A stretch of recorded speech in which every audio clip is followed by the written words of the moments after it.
Welcome back to my channel Teju's ideas. అందరికీ very very good morning. ఇప్పుడైతే 3 o'clock అనమాట. ఈరోజు చాలా ఫాస్ట్గా లేచేసాను, ఎందుకంటే నిన్న కూడా వీడియో పోస్ట్ చేయలేదు, ఈరోజు కూడా పోస్ట్ చేయకుంటే మళ్ళీ వీడియో ఛానల్ అనేది రీచ్ తగ్గిపోతుంది. ఆల్రెడీ ఈ ప్రాబ్లం ఫేస్ చేశాం కదా. ఫస్ట్ పెట్టినప్పుడు చాలా మంచిగా ఉంది రీచ్, తర్వాత అస్సలు పెట్టకపోయేసరికి 1 year వరకు స్టాప్ చేసేసాను అనమాట. చాలామంది సబ్స్క్రైబర్స్ కూడా తగ్గిపోయారు, అలాగే రీచ్ అనేది తగ్గిపోయిందనమాట. మళ్ళీ అలాంటి ప్రాబ్లం ఫేస్ చేయకూడదు అనేసి ఏం వీడియో చేద్దామని ఆలోచిస్తూ 3K మెలకు వచ్చేసింది. ఓకే, ఈరోజు న్యాచురల్గా చూపిద్దాం. ఈరోజు ఫ్రైడే కదా, నేను ఎలా చేసుకుంటానో పూజ అని మీ అందరితో షేర్ చేసుకుందాం అనేసి వీడియో స్టార్ట్ చేసేసాను. ఫస్ట్ నాకు టీ పడింది, ఏ పని చేయలేనమాట, అది మీ అందరికీ తెలిసిందే. అందుకు ఫస్ట్ లేచి టీ తాగేసాను. తర్వాత బయట పసుపు కుంకుమ పెట్టుకుంటాను గుమ్మానికి. ముగ్గు వేసే దగ్గర కూడా ఫ్రైడే పసుపుతో అలికేస్తాను అనమాట. పసుపుతో అలికి ఆరిన తర్వాత ముగ్గు పెడతాను. అప్పుడు చాలా అంటే పాజిటివ్గా అనిపిస్తుంది. ఫ్రైడే అని స్పెషల్ అని తెలుస్తుంది అందరికీ కూడా. హరి అయితే ఇలా చూసి మార్నింగ్ 7కి లేచాడనమాట. ఇలా మొత్తం చూసి నువ్వు కూడా చేంజ్ అయిపోయావు చాలా అన్నాడు. ఫస్ట్ నాకు అసలు ఇలాంటివన్నీ ఏం తెలిసేవి కాదనమాట. మీ అందరికి తెలిసిందే కదా, పిల్లలు పుట్టాక కొద్దిగా మనకు కూడా ఎక్స్పీరియన్స్ వచ్చిన తర్వాత మ్యారేజ్ లైఫ్లో ఒక్కొక్కటి చేంజ్ అవుతూ ఉంటాం. అందులో this is the biggest change. నేను ముగ్గు పెట్టిందంటే చూపించలేదు, మళ్ళీ చూపిస్తాను. అక్కడ బయట లైట్ లేదనమాట, చాలా లైట్గా కనపడుతుంది వీడియో, మీకు అర్థం అవ్వదు అనేసి చూపించలేదు. కొద్దిగా లైటింగ్ వచ్చాక చూపిస్తాను. తర్వాత లోపలికి వచ్చి మొత్తం క్లీన్ చేసేసుకొని నేను కూడా ఫ్రెష్ అప్ అయిపోయాను అనమాట. ఆల్మోస్ట్ ఫ్రైడే అంటే కొద్దిగా పట్టు టైప్ శారీస్ని కట్టుకుంటాను, ప్రిఫర్ చేస్తాను. ఒకవేళ ఇంకా ఆ రోజు నాకు హెల్త్ బాగాలేకపోవడము, బాడీ ఇరిటేషన్గా అనిపిస్తూ ఉంటే స్కిప్ చేసేస్తాను.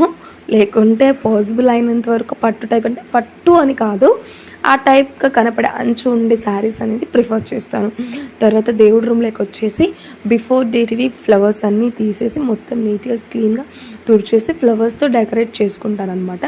ఈరోజు ఏ ఫ్లవర్స్ లేవు. చామంతి పూలు నిన్న 10 రూపీస్కి అని అంటూ ఉంటే తీసుకున్నాను చూడకుండా. అంటే షెన్నుని పంపించి తెప్పించాను అనమాట. వాళ్ళు మాల కట్టేసి ఇచ్చారు, అవి తుంచడానికి ఈరోజు 1/2 hour పట్టేసింది అనమాట విడతీయడానికి. అలానే పెట్టేస్తే ఎందుకో నాకైతే లుక్ అనిపించదు, అందుకు అన్నీ సపరేట్ చేసేసి ఇలా డెకరేట్ చేసుకున్నాను. తర్వాత ఆయిల్ వేసి దీపం పెడుతున్నాను అనమాట. దీపం డైరెక్ట్ అగ్గిపెట్టెతో పెట్టకూడదు అంటారు కదా. అగరబత్తీలు వెలిగించేసి తర్వాత పెడతాను. ఈ అగరబత్తీలు నాకైతే చాలా స్మెల్ నచ్చింది. జాస్మిన్ అగరబత్తీలు, పేరు నిర్మల అనుకుంటాను. చూసి మళ్ళీ ఒకసారి షేర్ చేస్తాను, మీరు ఎవరైనా కామెంట్ చేస్తే కావాలి అని. అసలు ఎంత స్మెల్ ఎంత మంచిగా ఉంటుందంటే, ఏ అగరబత్తీలు తెచ్చినా నాకు స్మెల్ అనిపించలేదు, దీని అంత స్మెల్ అంత బాగుందనమాట. మీకు తెలిసిందే కదా, ఇంట్లో మంచి స్మెల్ ఉంటే మనకు కూడా మార్నింగ్ పాజిటివ్గా అనిపిస్తుంది. ఇది టైం 5 అవుతుంది అనమాట. ఈ టైంలో మన మైండ్ చాలా ఫ్రెష్గా ఉంటుంది కదా, ఏమైనా మంచి ఆలోచనలు రావడానికి కూడా పాసిబిలిటీస్ ఉంటాయి అని నా ఫీలింగ్. తర్వాత ఇలా తులసి చెట్టు ముందు ముగ్గు పెట్టుకున్నాను. ఇలా చూడండి, తులసి చెట్టు ముందు దీపంలో ఆ ముగ్గు ఎంత బాగా అనిపిస్తుందో. నాకు ముగ్గు మంచిగా వచ్చిన రోజు ముగ్గును ఒక 100 times చూస్తాను అనుకోండి. నాలాగా మీలో ఎంతమంది ఉన్నారో కామెంట్ చేసేయండి. తర్వాత ధూపం అయితే వేస్తాను. ఎవ్రీ ఫ్రైడే అండ్ థర్స్డే వేస్తాను. మిగిలిన డేస్ చిన్న ధూప్ స్టిక్స్ ఉంటాయి కదా, వాటితో వేస్తాను అనమాట. జస్ట్ అవి హాల్లో పెట్టేస్తాను మంచి స్మెల్ కోసం.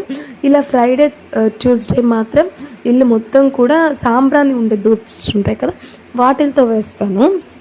కొద్దిసేపు దేవుడి దగ్గర ఉంచి ఆ తర్వాత ఇల్లు మొత్తం చూపించేస్తాను.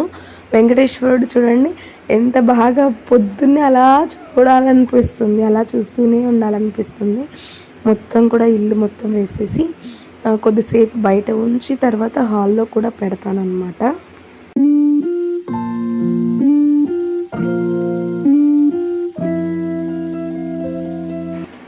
ఇలా పూజ చేసేటప్పుడు స్పీకర్స్లో డివోషనల్ సాంగ్స్ పెట్టుకొని వింటూ చేసుకుంటాను అనమాట. నాకు అంతగా సాంగ్స్ అయితే రావు, అందుకు నేర్చుకోవాలి అనిపిస్తుంది.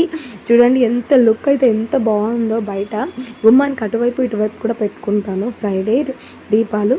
ఆ వెలుగులో ఆ ధూపం పొగతో అస్సలు కన్నుల విందుగా ఉందన్నమాట ముగ్గులు చూడడానికి, ఆ గుమ్మాన్ని చూడడానికి. తులసి చెట్టు కూడా చాలా అందంగా కనపడుతుంది. కొద్దిసేపు మళ్ళీ లోపలికి తీసుకొచ్చి దేవుని రూమ్లో పెట్టి తర్వాత హాల్లో పెట్టేస్తానన్నమాట. అంటే మళ్ళీ దేవుని రూమ్కి బయటికి వెళ్ళిపోవడానికి పోగలేదు, అందుకు హాల్లో పెడతాను. అప్పుడు డోర్ ద్వారా కొద్దిగా బయటికి కూడా స్మెల్ వస్తుంది కదా అనే ఉద్దేశంతో పెడుతున్నాను. దీపము కాంతి చూడండి, మార్నింగ్ కదండి ఇలా వైబ్రెంట్ అవుతుందన్నమాట. అటు సైడ్కి ఇటు సైడ్కి మనకి పగులు పెడితే అసలు అలా కనిపించదు. ఎంత అసలు మీరు చూస్తున్నారు కదా ఎంత పాజిటివ్గా అనిపిస్తుందో. ఆ వీడియో నా ఫోన్ కరెక్ట్గా లేదనమాట, అందుకే వీడియో క్లారిటీ అయితే సరిగ్గా లేదు. రియల్గా చూడ్డానికి అయితే మనసుకి చాలా ప్రశాంతంగా ఉంది. ఇంకా హరి ఆ మాట అన్నాడంటే మీరే అర్థం చేసుకోండి. ఇలా కొద్దిగా రీల్స్ అయితే చేసుకుంటున్నాను నా పూజ అంతా కంప్లీట్ అయిన తర్వాత. మీరు ఇలా చేసుకున్నారు.